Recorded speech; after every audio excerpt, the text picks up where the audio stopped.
Pope Francis has caused a diplomatic row with Turkey, commemorating the 100th anniversary of the mass killing of Armenians. He called it a genocide, something Turkey has always denied. We spoke to the journalist Dorian Jones, who's in Istanbul. The Turks believe historically it wasn't a genocide. They say that the numbers that are claimed of around 1.5 million that died is an exaggerated number, and those who did die died in the civil war.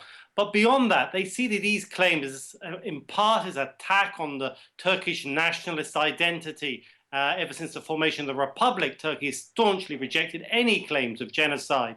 And added to that, now we have the present Turkish president, Recep Tayyip Erdogan, who comes from an Islamist background. He's also controversially maintained that Muslims are incapable of carrying out a genocide. He said genocide belongs to Christians. So you have a combination of nationalism and also this Islamist nationalism, which totally see that claims of genocide is a slight on the Turkish character.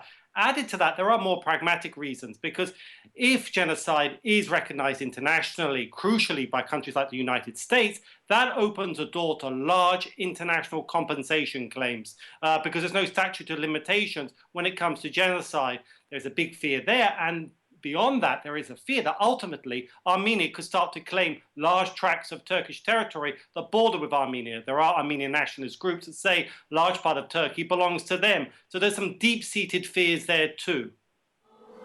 I don't think it's likely the Pope will apologise. He was probably made very well aware of the reaction from Turkey of these comments. He's a Pope that has taken the moral high ground on a number of issues, and this is another one he has chosen to do so. He's aware of the consequences. In spite of those consequences, he has gone ahead with those comments, and I think no one is really expecting any retraction anytime soon, if ever.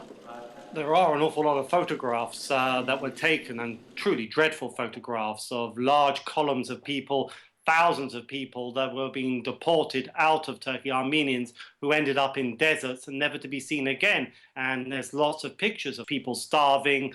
Very graphic pictures do exist. And also there are lots of records of diaries of German officers who were working with the Ottoman army at that time, who also recorded very shocking accounts. And also the American ambassador who was serving at the time too also carried out a lot of documentation which he maintained proved that there was a genocide. Armenia say that there is plenty of evidence to support their claim, and they point to the fact that they say there are growing numbers of countries that are slowly recognizing that a genocide did occur, and that only adds to Ankara's concerns, particularly as we are now in the 100th anniversary of those events, and the Armenian diaspora all across the world are stepping up their efforts to get more countries to recognize the genocide. And Turkey is engaged in this ferocious diplomatic war to stop them. And the biggest battle will be in the US.